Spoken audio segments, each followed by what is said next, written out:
신실하심이 우리 아버지의 신실하심이 크고도 크도다.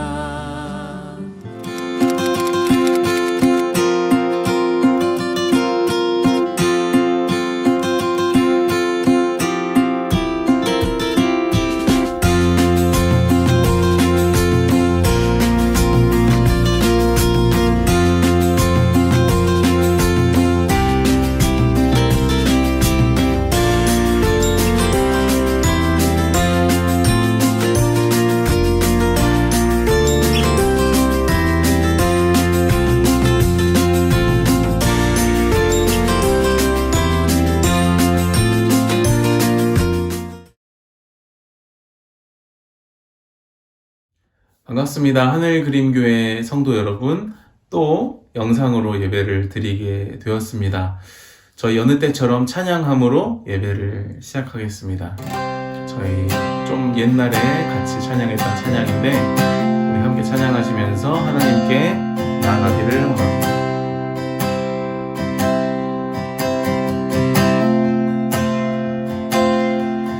내 입술의 말과 나의 마음의 묵상이 주께 연락되길 원하네. 내 입술의 말과 나의 마음의 묵상이 주께 연락되길 원하네. 내 입술의 말과 나의 마음의 묵상이 주께 연락되길 원하네.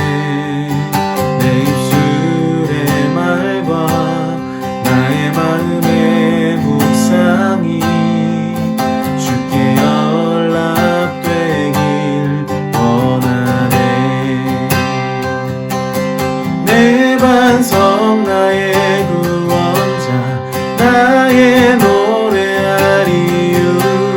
주님 눈에 축복되길 원하네. 모든 순간순간마다 주의 종 되길 원해. 주님 눈에 축복되길 원하네.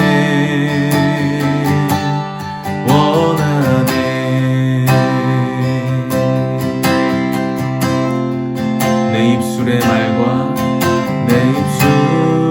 말과 나의 마음의 묵상이 주께 연락되길 원하네. 내 입술의 말과 나의 마음의 묵상이 주께 연락되길 원하네. 우리 한 번 더 내 입술의 말과 나의 마음의 묵상이 주께 연락되길 원하네.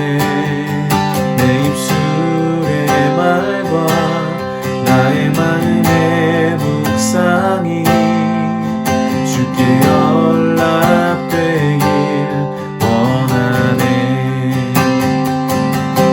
내 반석 나의 구원자 나의 노래하리유. 주님 눈에 축복되길 원하네. 모든 순간순간마다 주의 종 되길 원해. 주님 눈에 축복되길 원하네.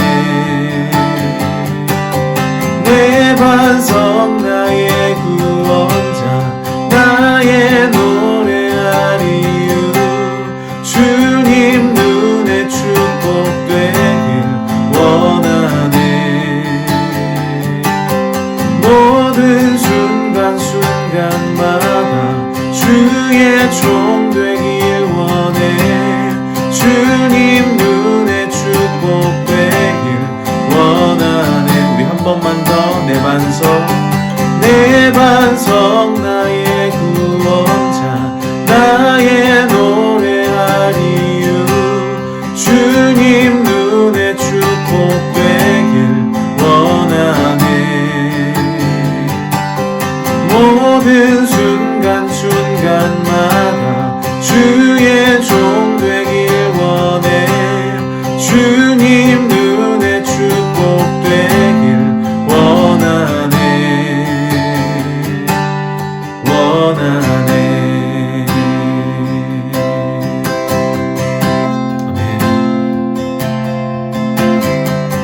사랑하는 나의 아버지 이름 높여드립니다.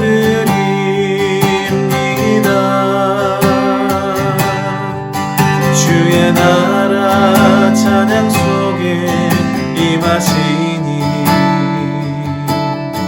능력에 주께 찬송하네. 사랑하는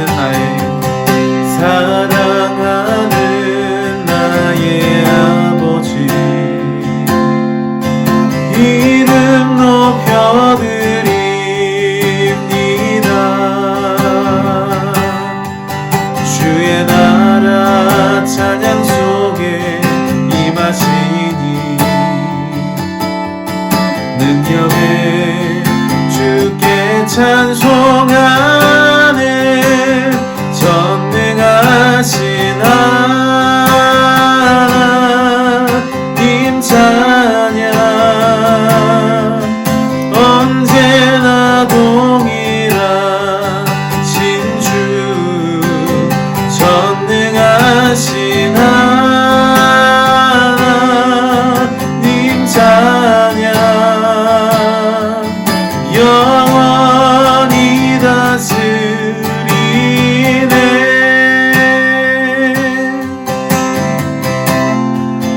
우리 처음부터 사랑하는 나의 아버지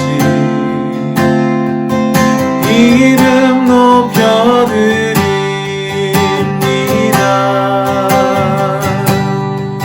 주의 나라 찬양 속에 임하시니 능력에 주께 찬송하네. 전능하신 하나님 찬양 언제나 동일하신 주 전능하신 하나님 찬양 영원히 다스리네. 전능하신 하나님 찬양 언제나 동일하신 주 전능하신 하나님 찬양 영원히 다스리네. 전능하신 하나님 찬양 언제나 동일하신 주 전능하신 하나님 찬양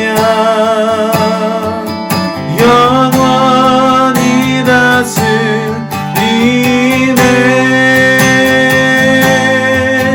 영원히 다스리네. 영원히 다스리네.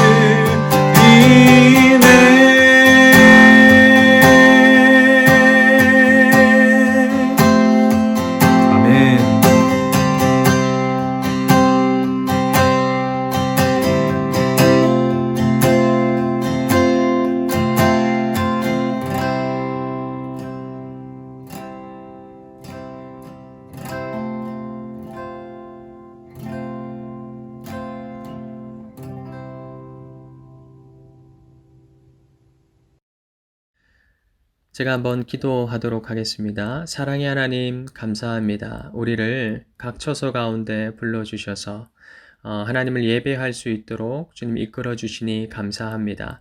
하나님 각 처소에서 신령과 진정으로 하나님 앞에 예배드릴 때 그 예배가 진정한 예배가 되게 도와주시고 하나님이 받으시는 예배 될 수 있도록 주님께서 역사하여 주시옵소서. 하나님 코로나로 인하여서 국제 정세나 여러 가지 경제적인 면이나 또 시국이 어지럽습니다. 주님 하루속히 안정될 수 있도록 주님께서 인도하여 주시고 또 하나님 아버지 이 기간 가운데 신자들이 우리가 하나님을 더욱 앙망하고 바라보고 묵상하고 무엇을 어떻게 나아가야 할지 분명한 길을 하나님 안에서 지도받고 나아가는 저희들 되게 도와주시고 하나님 저희들의 기도가 상달됨으로 인하여서 정말 하루속히 이 코로나가 잠식될 수 있도록 주님께서 인도하여 주시기를 간절히 바라옵고 원합니다. 주님 말씀 앞에 섭니다. 말씀하여 주시고 그 말씀에 기반을 두고 우리의 삶을 살아낼 수 있는 주의 백성 다 될 수 있도록 도와주실 줄을 믿습니다. 성령 하나님, 지성적으로 어두워졌고 영성적으로 어두워졌던 나의 눈꺼풀을 뜨게 하여 주셔서 오늘 말씀을 분명하게 받아들이고 알고 지식적으로 영적으로 새길 수 있는 그런 은혜의 시간 될 수 있도록 주님 도와주시옵소서. 하나님 신뢰하며 나아갑니다. 감사합니다. 예수 그리스도의 이름으로 기도하옵나이다. 아멘. 오늘 우리가 나눌 하이델베르크 요리 문답은 72번 또 73번 문답입니다. 72번 질문은 다음과 같습니다. 세례의 물로 몸을 씻는 것이 곧 죄를 씻는 것입니까? 이에 대한 성경의 대답은 다음과 같습니다. 아닙니다. 오직 예수 그리스도의 피 또 성령만이 우리를 모든 죄에서 깨끗하게 하십니다. 그것은 물로 씻을 수 있는 것이 아닙니다. 73번 문답은 그래서 다음과 같이 질문합니다. 그러면 왜 성령께서는 세례를 중생의 씻음 또는 죄를 씻음이라고 말씀하시는 것입니까? 이에 대한 성경의 대답은 다음과 같습니다. 하나님께서는 몸에 더러운 것이 물로 씻겨지는 것처럼 우리의 죄가 그리스도의 피와 또 성령으로 없어짐을 가르치려 하셨습니다. 더 나아가 우리의 죄가 그리스도의 피와 성령으로 씻겨지는 이 일이 우리 더러운 몸이 물로 씻겨지는 것처럼 매우 실제적인 것임을 약속하시는 표로서 우리에게 확신을 주시기 위함입니다. 이로써 우리들은 물로 씻는 세례를 통하여 주홍 같은 우리의 죄를 양털과 같이 희게 하시는 그리스도의 피와 또 성령의 능력을 눈으로 보고 또 확신할 수 있는 것입니다. 이처럼 확실한 죄사함의 세례, 또 우리를 새롭게 하시는 세례를 받으신 저와 여러분은 이와 같은 그리스도의 피와 성령의 일하심을 신뢰하는 가운데 이제 피 흘리기까지 죄와 싸우는 그리스도의 군사들이 되어야 할 것입니다. 오늘 우리에게 주시는 하나님의 말씀 봉독해 올리겠습니다. 이사야 28장 1절에서 13절까지의 말씀입니다. 제가 봉독하겠습니다. 에브라임의 술 취한 자들의 교만한 면류관은 화 있을진저 술에 빠진 자의 성 곧 영화로운 관같이 기름진 골짜기 꼭대기에 세운 성이여 세잔에 가는 꽃 같으니 화 있을진저 보라 주께 있는 강하고 힘있는 자가 쏟아지는 우박같이 파괴하는 광풍같이 큰 물이 넘친같이 손으로 그 면류관을 땅에 던지리니 에브라임의 술 취한 자들의 교만한 면류관이 발에 밟힐 것이라 그 기름진 골짜기 꼭대기에 있는 그의 영화가 쇠잔에 가는 꽃이 여름 전에 처음 익은 무화과와 같으리니 보는 자가 그것을 보고 얼른 따서 먹으리로다. 그날의 만군의 여호와께서 자기 백성의 남은 자에게 영화로운 면류관이 되시며 아름다운 화관이 되실 것이라. 재판석에 앉은 자에게는 판결하는 영이 되시며 성문에서 싸움을 물리치는 자에게는 힘이 되시리로다. 그리하여도 이들은 포도주로 말미암아 옆걸음치며 독주로 말미암아 비틀거리며 제사장과 선지자도 독주로 말미암아 옆걸음치며 포도주에 빠지며 독주로 말미암아 비틀거리며 환상을 잘못 풀며 재판할 때 실수하나니 모든 상에는 토한 것, 더러운 것이 가득하고 깨끗한 곳이 없도다. 그들이 이르기를 그가 누구에게 지식을 가르치며 누구에게 도를 전하여 깨닫게 하려는가? 젖떨어져 품을 떠난 자들에게 하려는가?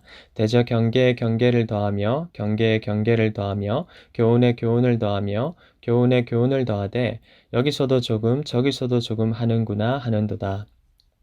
그러므로 더듬는 입술과 다른 방언으로 그가 이 백성에게 말씀하시리라.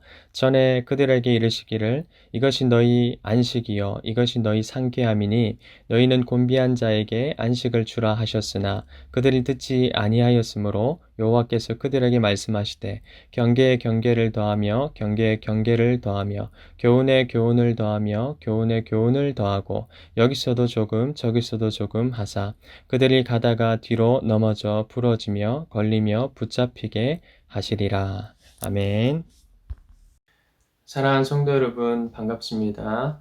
우리는 두 번째 락다운을 함께 보내고 있습니다. 아마 우리 가운데에는 락다운으로 인하여서 마음이 불편하고 또 어려운 그런 분들이 분명히 계실 줄로 생각이 됩니다.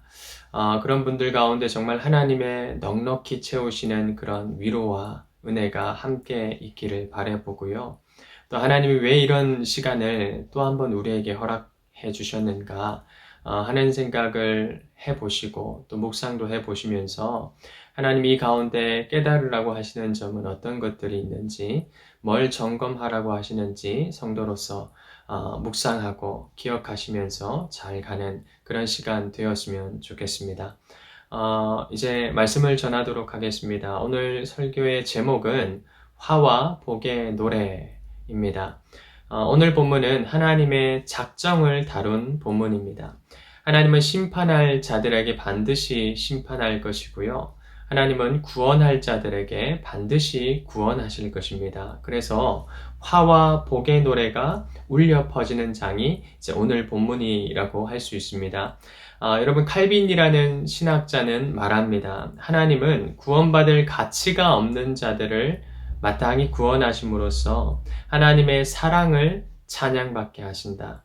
또 하나님은 멸망받아 마땅한 자들을 멸망하게 하심으로써 하나님의 공의가 찬양받게 하신다. 다시 말해서 하나님은 구원으로도 자신의 영광을 만들어내시고요. 또 심판으로도 영광을 만들어내신다 하는 말입니다. 오늘 본문은 이것을 드러내고 있습니다. 오늘 본문에 하나님은 에브라임을 치실 것을 말씀하고 있습니다. 이것은 심판이라고 얘기할 수 있습니다. 그러나 그 가운데에는 5절 말씀을 보니까 자기 백성의 남은 자를 두시겠다 하는 복에 관련된 선언을 또 하고 계시죠. 구원의 메시지라고 할 수 있습니다. 하나님이 이렇게 하시겠다라는 것이죠. 7절에도 나타나는 유다에게도 마찬가지입니다. 에브라임에게 하고 있는 이 경고를 유다 너희들도 반응하지 않고 전혀 알아듣지 못하고 산다면 그 운명은 꼭 같을 것이다. 유다라고 할지라도 심판을 받게 될 것이다 말씀하고 있습니다. 이런 본문을 통해서 우리는 긴장이라는 것을 좀 해야 합니다. 왜 긴장해야 할까요? 하나님의 심판의 포위망이 지금 점차 좁혀지고 있기 때문입니다. 여러분 그간 우리가 이사야서를 묵상을 해왔는데요. 우리가 그간 묵상을 하면서 알 수 있었던 건 하나님의 그 심판의 초점이 열방에게 가 있었다라는 겁니다. 아수르나 블레셋이나 애굽이나 아람이나 두로와 시돈, 해변 광야 등등 하나님의 그 심판의 초점이 세계 열방 가운데 가 있었습니다. 그러나 28장 이제 오늘 본문부터 들어서면서 하나님의 이 심판의 범위가요 갑자기 확 좁아졌다라는 것을 보게 됩니다. 하나님의 백성 에브라임에게까지 그 심판의 범위가 좁아졌다라는 것을 확인할 수가 있습니다. 그리고 7절부터는 유다로 더 좁혀지고 있고요. 또 나아가서 유다에서도 예루살렘으로 심판의 범위가 더 좁아지고 있다는 것을 확인할 수가 있습니다. 여러분 그렇게 본다면 그 다음의 심판의 대상은 우리일 수도 있겠다 하는 생각이 긴장 가운데 듭니다. 하나님의 백성 에브라임, 그리고 유다, 그리고 예루살렘, 그 다음은 우리일 수도 있겠다 하는 생각을 성도는 가질 수 있어야 합니다. 그러니 긴장하고 이 경고의 메시지를 받자는 것이죠. 여러분은 오늘 어떤 마음가짐으로 지금 그 처소 가운데 앉아 계십니까? 왜 지금 그 처소 가운데 앉아 계시는 것일까요? 이렇게 물으면 많은 분들은 아마 이렇게 대답하실 겁니다. 예배하기 위해서 앉아 있습니다. 라고 얘기를 하실 거예요. 그렇다면 제가 묻고 싶은 건 여러분은 예배를 얼마만큼 준비를 하셨습니까? 라고 묻는다면 어떻게 얘기할 수 있을까요? 혹시 토요일까지 아무런 생각 없이 그냥 지내시다가 주일 아침까지도 아무런 생각 없이 그냥 빈둥빈둥 계시다가 성경책 집어들고 때가 되어서 시간이 되어서 예배하니까 그냥 그 자리에 앉아 있지는 않으십니까? 하나님께 드리는 예배를 위해서 여러분 개인적으로 어떤 마음의 준비를 한다라고 했을 때 어떤 것들을 여러분들은 준비를 하셨을까요? 여러분 저희 교회는 사도신경으로 예배가 시작이 됩니다. 사도신경은 왜 하는 걸까요? 여러분 사도신경은 개인의 신앙 고백을 하나님께 올려드리는 행위입니다. 하나님 내가 한 주 동안 하나님의 백성으로서 어떻게 진실되게 살았는지 모르겠습니다. 하나님 백성다웠는지도 모르겠습니다. 하나님 참 많이 부족하죠. 그러나 하나님 아버지 내가 삼위 하나님 앞에 서 있습니다. 그리고 여전히 부족하지만 삼위 하나님을 신뢰하고 믿습니다.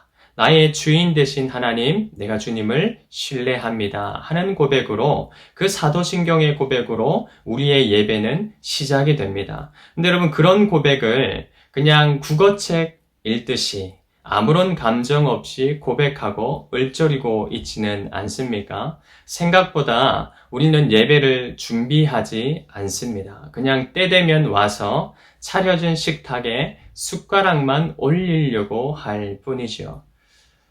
여러분 설교는 어떻습니까? 설교자는 한 편의 설교를 전하려고요. 정말 엄청난 시간을 투자합니다.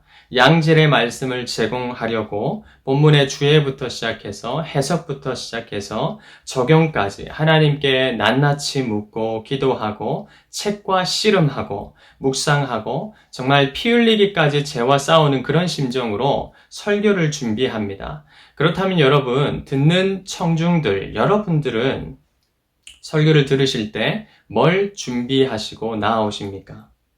전해지는 설교에 그냥 숟가락만 얹으려고 하고 계시지는 않습니까? 제가 예전에 청중에 관하여서 글을 읽다가 참 와닿은 게 있었어요. 그 글의 질문이 이렇습니다. 어떻게 하면 설교를 바르게 들을 수 있을까? 그러니까 듣는 청중에게도 과제가 있다 하는 얘기를 하는 겁니다.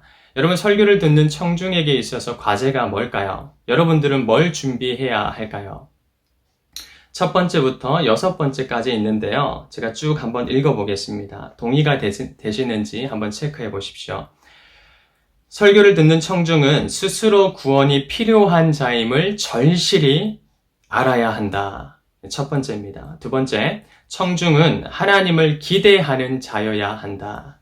세 번째, 청중은 하나님 앞에 서 있는 자여야 한다. 네 번째, 이해받기보다 먼저 이해하려고 노력해야 한다. 그러니까 목사님이 나를 이해시켜 주기를 기다리지 말고 내가 열심히 그 설교를 이해하려고 애써야 된다는 겁니다. 다섯 번째, 청중은 설교를 잘 이해하기 위해서 기독교 용어를 배우고 익혀야 한다. 그리고 마지막 6번째, 청중은 지성과 감성과 영성으로 반응해야 한다. 여러분, 이 같은 준비가 청중에게 있을 때 하나님의 말씀은 하나님의 말씀이 됩니다. 오늘 이 청중의 자세를 가지고 본문의 하나님의 경고의 메시지를 받으시기를 바랍니다.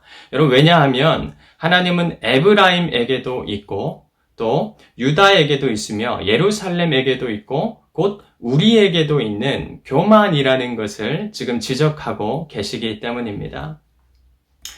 이사야서를 읽다 보면요, 여러분 지칠 때가 있습니다. 하나님이 계속 이 교만을 지적하시니까 읽는 우리도 이제 지치는 거죠. 그렇다면 왜 하나님은 교만을 이토록 집요하게 계속해서 말씀하고 지적하고 계시는가?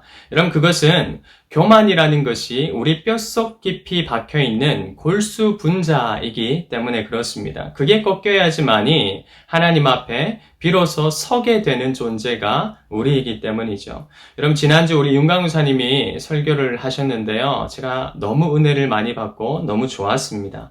제가 참 와닿은 게 있었다면 이런 표현입니다. 교만한 자들에게 임한 하나님의 심판이 곧 그 백성을 위한 하나님의 위로가 된다라는 점입니다. 그러니까 심판이 위로라는 것이죠. 하나님은 교만을 꺾어서 우리 자신을 하나님 앞에 세우기 위하여서 심판이라는 수단을 활용하십니다. 결국 성도로 하여금 머리 숙이게 만드시고 하나님께 굴복당하게 하시는데 그게 성도에게 있어서 진정한 하나님의 위로가 된다라는 메시지를 전하셨죠. 그래야지만이 성도가 살게 되기 때문이다 하는 점 때문입니다. 오늘도 여러분 이 심판이라고 쓰고요. 하나님의 위로, 하나님의 사랑이라고 읽을 수 있는 여러분 되시기를 바랍니다. 그런 얘기들이 있더라고요. 엄마라고 쓰고 사랑이라고 읽는다. 왜요? 엄마는 사랑이니까요. 또 아빠라고 쓰고 돈이라고 읽는다. 아빠는 돈줄이니까요. 그러니까 여러분 똑같이 심판이라고 쓰고 하나님의 사랑, 하나님의 위로라고 읽을 수 있는 넉넉한 마음이 우리 가운데 있으시기를 바랍니다. 오늘 본문에 에브라임을 한번 주목해 보실까요? 1절을 같이 읽겠습니다. 에브라임의 술 취한 자들의 교만한 면류관은 화 있을진저 술에 빠진 자의 성 곧 영화로운 관같이 기름진 골짜기 꼭대기에 세운 성이여 쇠잔에 가는 꽃 같으니 화 있을진저. 여러분, 하나님은 이사야를 통해서 에브라임의 교만을 지금 지적하고 있습니다. 고발하고 있습니다. 에브라임은 북이스라엘의 가장 강력한 족속이자 북이스라엘을 대표하는 민족이라고 보시면 됩니다. 뉴질랜드로 치면은 오클랜드로 보시면 되죠. 가장 영향력이 있는 도시입니다. 그 에브라임의 수도가 어디냐? 사마리아입니다. 근데 여러분 그들의 모습이 지금 어떻다라고 성경을 표현하고 있습니까? 말씀을 한번 보십시오. 에브라임의 술 취한 자들의 교만한 면류관은 화 있을진저. 그들이 지금 술 취했대요. 정신을 차리지 못하고 있는 것입니다. 그리고 그들이 쓰고 있는 면류관이 있는데 그 면류관이 교만한 면류관이라고 본문은 아주 노골적으로 꼬집고 있습니다. 여러분 실제로 역사 속에서 에브라임이 얼마나 자기 힘자랑을 했던 민족이었는지 모르겠습니다. 역사가 에브라임의 교만을 증언합니다. 그래서 하나님이 그들의 면류관을 지금 어떻게 하시겠다라는 것이죠? 부수겠다라고 말씀하고 있죠. 2절 같이 한번 읽겠습니다. 보라, 주께 있는 강하고 힘 있는 자가 쏟아지는 우박같이 파괴하는 광풍같이 큰 물이 넘친같이 손으로 그 면류관을 땅에 던지리니. 여러분 한번 생각해 보십시오. 1절을 보시면 교만한 에브라임은 쇠잔하는 꽃과 같다라고 얘기를 하고 있습니다. 그런데 2절에 그 쇠잔하는 꽃과 같은 에브라임이 누구를 또 만난다고 얘기하고 있습니까? 우박을 만나고 파괴하는 광풍을 만나고 큰 물을 만난대요. 여러분 그러면 안 그래도 지금 쇠잔에 가는 에브라임인데 어떻게 된다라는 말입니까? 우박에 의해서 광풍에 의해서 큰 물에 의해서 흔적도 없이 사라지게 될 것이다 라고 말씀은 얘기해주고 있습니다. 이것이 그들의 교만의 면류관을 쓴 대가라는 것이죠. 여러분 한번 생각해 볼까요? 우리는 지금 어떤 면류관을 쓰고 있으십니까? 쓰고 있을까요? 강사님, 저는 지금 면류관 안 쓰고 있는데요? 라고 생각할지 모르겠습니다. 여러분, 눈에는 보이지 않지만 분명히 우리는 보이지 않는 면류관을 분명히 쓰고 있습니다. 한번 생각해 볼까요? 여러분의 20, 30년, 여러분의 40, 50년의 인생에 60년, 70년의 인생 가운데 주인이 있다면 그 주인은 누구였습니까? 아니 그렇게 길게 말고 일주일의 삶만 한번 체크해 볼까요? 여러분의 일주일의 삶 가운데 주인이 있었다면 누가 주인이었습니까? 일주일도 길다면 어제 하루를 한번 떠올려 볼까요? 누가 어제 하루에 여러분의 삶의 주인이었습니까? 진짜 주님이 주인이었습니까? 아니면 스스로가 주인 행세하면서 나의 몸과 마음을 내가 원하는 대로 굴리지는 않으셨습니까? 어쩌면 우리만 못 보고 있는 건지도 모르겠습니다.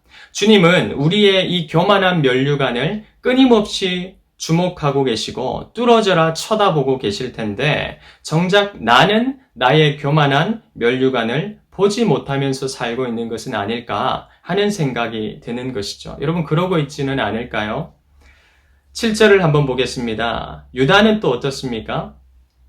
유다라고 다르지 않습니다. 유다도 똑같이 교만하고요. 예루살렘도 교만합니다. 7, 8절 말씀을 같이 한번 읽을까요?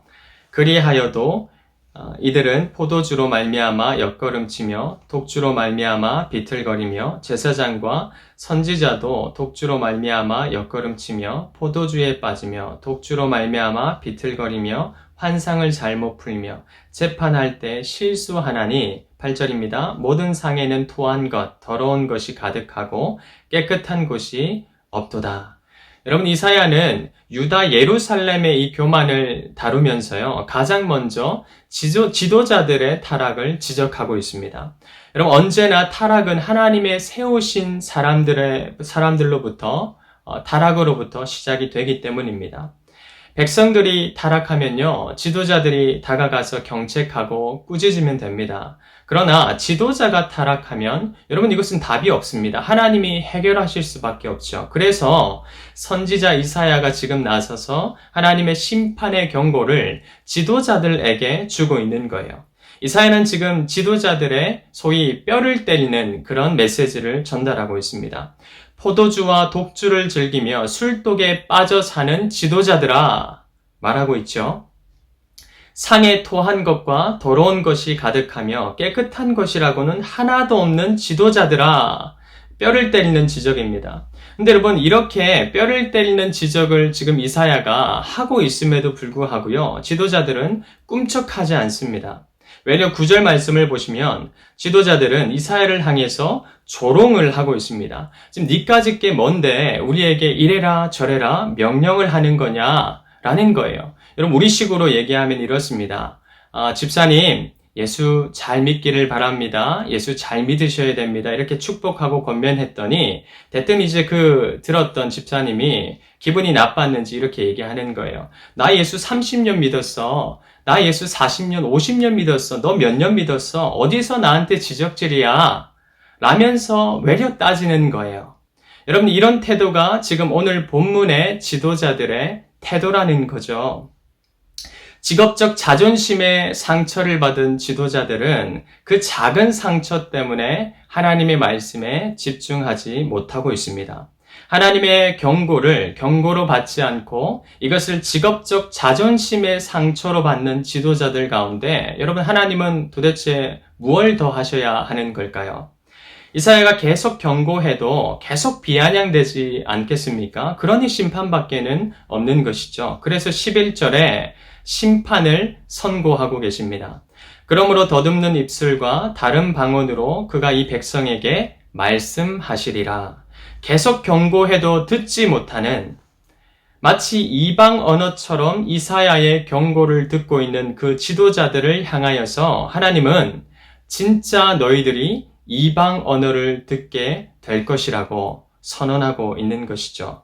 이 말은 유다가 다른 나라에 망해버릴 것이다 라는 심판과도 같습니다. 그러므로 성도 여러분, 지도자의 역할은 정말 중요합니다. 여러분 지도자를 잘 만나셔야 합니다. 사역자들을 잘 만나셔야 합니다. 왜냐하면 사역자가 교회이기 때문입니다. 목회자가 교회의 자리이기 때문입니다. 아니 목사가 교회라니 이건 또 무슨 말이냐 하실 텐데요. 여러분 질문 하나 제가 드려보겠습니다. 신자는 누구를 보고 교회를 출석해야 할까요? 이렇게 물으면 답은 한결같이 다 이렇게 나올 겁니다. 신자는 주님을 보고 교회를 출석해야죠 라고 얘기를 하실 겁니다. 근데 여러분 장로교 헌법에 따르면요, 주님 다음으로 신자들은 목사를 보고 교회에 출석해야 합니다. 왜냐하면 장로교 헌법에 목사의 위치가 곧 교회의 위치라고 규정하고 있기 때문입니다.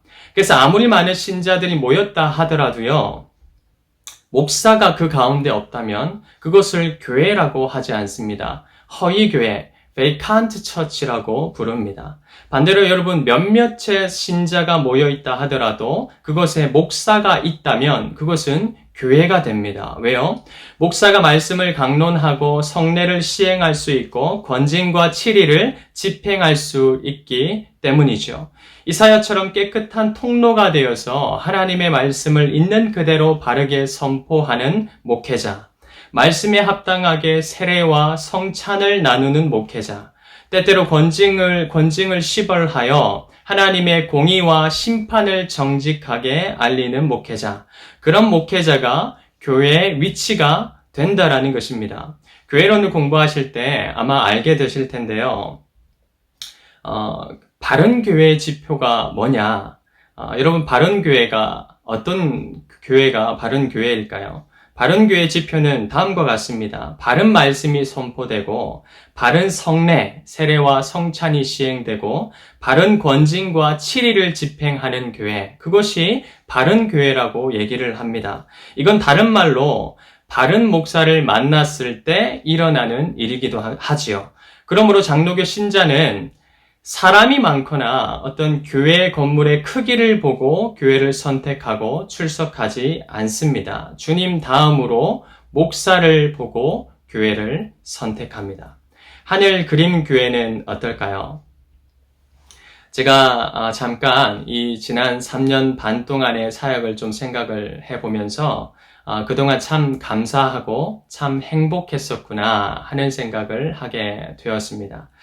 교회에 거침없이 쏟아 부어주신 하나님의 그 크신 은혜를 생각하니까 너무너무 행복하고 좋았습니다. 목사님을 통해서 교회를 세워주시고 또 우리 사랑하는 최우영 전사님 또 윤지한 강우사님 보내주신 게 정말 하나님의 크나큰 축복이구나 하는 생각을 가지게 되었습니다. 여러분, 제가 생각할 때 우리 교회는 바른 말씀이 선포됩니다. 바른 세례와 성찬이 일어납니다. 권징과 치리가 살아있습니다. 여러분들 정말 좋은 교회를 만나신 겁니다. 좋은 사역자들을 만나신 거예요. 그러기에 계속해서 우리가 정말 감사하면서 여러분 정말 기도해야 할 것이 하나가 있다면 하나님께서 좋은 사역자들을 우리 가운데 보내주셨다라는 것입니다. 그렇기 때문에 계속해서 깨끗한 통로가 될 수 있도록 이들을 위하여서 여러분 우리는 반드시 기도해야 한다라는 것이죠. 지도자가 망했을 때 유다도 망했다라는 것을 여러분 말씀을 통해서 확인하시고 부단히 보내주신 사역자들을 위하여서 뜨겁게 기도하셔야만 합니다. 그들의 생계도 들여다보셔야겠지만 더 중요한 것이 있다면 그들을 위한 성도의 기도가 살아 있어야 한다라는 것이죠. 사역자들은 있는 그대로의 말씀을 앞으로도 가감없이 전할 것입니다. 환경이 어떻게 펼쳐진다 하더라도, 상황이 어떻게 펼쳐진다 하더라도 시대가 악해지고 부패해질수록 교회 안에 심판의 메시지는 더욱 많아질 것이 분명합니다. 여러분, 교회의 설교에 있어서 심판의 메시지가 많다고 주눅 드시고 힘들어 하시지 마시기를 바랍니다. 전하는 저희들은 사실 더 힘듭니다. 그러나 그럼에도 불구하고 계속해서 이 심판의 메시지를 전하는 이유는 훗날 심판의 메시지를 못 들었다고 핑계하는 자들이 나오지 않게 하기 위함입니다. 하나님이 심판을 시작하실 때 사역자들이 경고하지 않았어요. 설교자들이 부단히 경고하지 않았어요. 나팔 불지 않았습니다. 나는 못 들었습니다. 이렇게 핑계하는 자들이 나오지 않도록 하기 위해서라도 설교자들은 부단히 하나님의 경고의 메시지를 전해야만 할 것입니다. 성도 여러분, 지치지 마시고 하나님의 경고의 메시지를 경고로 바로 알아들을 수 있는 성령께서 부으시는 넉넉한 은혜가 여러분들 가운데 머물러 있으시기를 간절히 축복합니다. 그리고 또 하나 설교를 빗대어서 드리고 싶은 말씀이 있습니다. 하나님께서는 교회의 위치로 사역자들을 부르셨지만 가정의 위치로는, 직장의 위치로는, 어떤 삶의 터전의 위치로는 여러분을 목사로 부르셨다라는 것입니다. 직장에서의 목사로, 세상에서의 목사로 여러분들을 부르셨다라는 거예요. 교회에서 목사는 설교를 합니다. 동일하게 여러분들도 가정에서, 직장에서, 세상에서 설교를 해야 합니다. 여러분, 성도는 뭘 가지고 설교를 해야 할까요? 삶으로 설교를 해야 합니다. 주일에 목사님으로부터 받은 그 말씀을 킵하셨다가 그것을 살아내면서 삶으로 설교하는 목사, 바로 여러분들입니다. 그러니까 여러분, 부르심의 위치가 조금 다를 뿐 우리 모두는 하나님 앞에 목사로 부름을 받았다라는 것에 여러분 주목하셔야 됩니다. 성도 여러분, 삶으로 설교한다라는 것이 정말 감격스러운 일이지 않습니까? 하나님이 주신 말씀을 내 생각과 내 시간과 계획과 마음과 물질로 살아낼 수 있다라는 것. 또 그것이 누군가에게는 한편의 설교가 된다라는 것. 이거 너무 아름다운 일이지 않겠습니까? 여러분은 하나님의 말씀을 얼마나 삶으로 담아내고 계십니까? 성경에는 하나님의 말씀을 삶으로 담아냈던 많은 사람들이 나타나고 있죠. 가까운 이사야를 한번 볼까요? 20장 3절 말씀은 이렇게 말합니다. 여호와께서 이르시되 나의 종 이사야가 3년 동안 벗은 발로 다니며 애굽과 구스에 대하여 징조와 예표가 되었느니라. 여러분, 이사야는 3년 동안 발가벗고 돌아다녔어요. 그가 이렇게 한 이유는 유다가 어려울 때마다 기대려고 했던 그 강대국들이 결국 믿을 만한 존재들이 아니었다라는 것을 하나님이 이런 방식으로 알리기를 원했기 때문입니다. 에스겔도 꼭 같습니다. 에스겔은 유다의 죄를 알리기 위하여서 하나님의 말씀에 순종을 했는데 왼쪽으로 390일, 오른쪽으로 40일을 누워있는 채로 지내기도 했습니다. 몸으로 이스라엘의 죄를 알리는 것이죠. 아브라함은 하나님의 말씀을 순종하기를 자식 이삭을 드리면서까지 순종하지 않았습니까? 예수님의 제자들도 마찬가지고 사도 바울도 마찬가지고 모두 하나님의 말씀, 그리스도의 가르침을 몸으로 담아내다 순교하거나 죽었던 사람들이었지요. 그리스도의 남은 고난을 내 육체에 채우고자 했던 선진들이었습니다. 그 이유는 그리스도가 정말 자신들의 주인이었기 때문입니다. 그리스도를 주인으로 두고 있는 사랑하는 하늘그림교회 성도 여러분, 우리 역시나 삶으로 그분의 말씀을 담아내기를 소원합니다. 세상에 하나님의 경고를 다 들을 수 있도록 믿는 우리가 우리 삶으로 말씀을 증거해야 할 때가 바로 이때임을 꼭 기억하는 우리가 되었으면 좋겠습니다. 말씀을 정리하겠습니다. 여러분, 오늘 본문은 비유라고 보아야 합니다. 누구에게 주는 비유일까요? 아하스 시대를 넘어서 히스기야라는 왕에게 주는 비유로 보아야 합니다.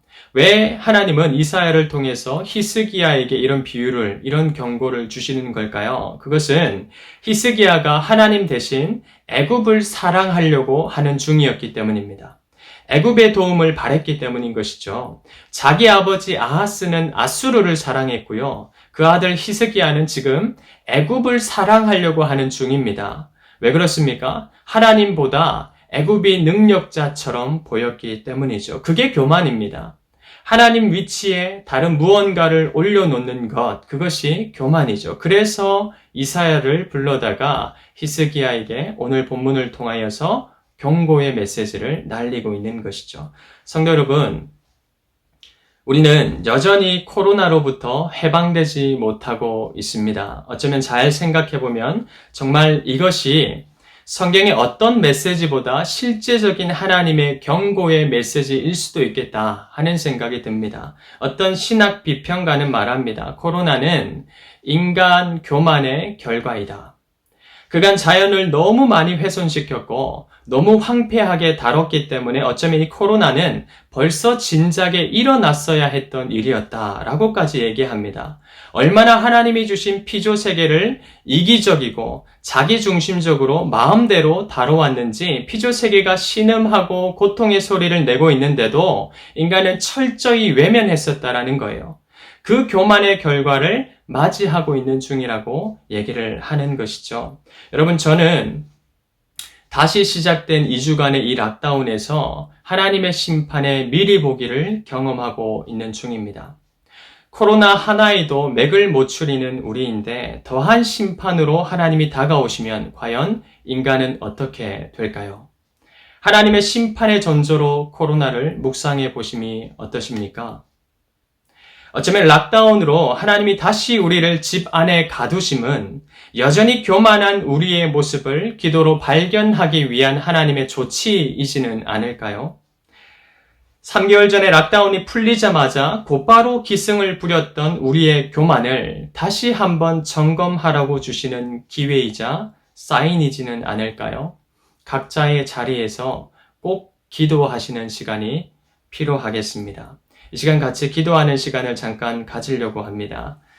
제가 기도 제목 3가지 정도를 드릴 텐데요. 우리 같이 이 시간에 통성으로 한번 기도했으면 좋겠습니다. 첫 번째는 사역자들을 위한 성도의 뜨거운 기도가 살아있기를 기도했으면 좋겠습니다. 보내주신 사역자들을 기도로 후원하고 섬기기를 다짐하고 기도하기를 다짐했으면 좋겠습니다. 바른 말씀이 이들로 인하여서 증거되도록 날마다 성령의 은혜를 부어주십시오. 기도해 주셨으면 좋겠습니다. 두 번째는 삶으로 설교하는 성도 되기를 기도합시다. 말씀을 몸으로 담아내는 성도 되게 해주십시오. 성경의 선진들처럼 우리도 하나님의 말씀을 삶으로 설교하는, 그래서 세상이 우리의 설교를 듣는 일들이 많아지도록 주님 도와주십시오. 기도하시고요. 세 번째는 코로나 기간 동안 인간의 교만을 잘 살필 수 있도록 주님 역사해 주십시오. 교만의 면류관을 나만 보지 못하고 있는 것은 아닌지 잘 살피시고 이 기간에 하나님이 내게 바라시는 것이 무엇인지를 정말 점검할 수 있는 그런 아름다운 시간 되게 해달라고 우리 한번 통성으로 다 같이 기도했으면 좋겠습니다. 다 같이 한번 기도하시겠습니다.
다 같이 주기도문으로 예배를 피하도록 하겠습니다.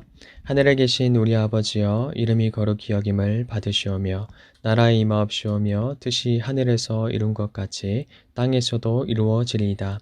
오늘날 우리에게 일용할 양식을 주옵시고 우리가 우리에게 죄 지은 자를 사하여 준 것 같이 우리의 죄를 사하여 주옵시고 우리를 시험에 들게 하지 마옵시고 다만 악에서 구하옵소서. 대개 나라와 권세와 영광이 아버지께 영원히 있사옵나이다. 아멘. 하나님께 가까이 함이 복이라. 하나님께 가까이 함이 복이라.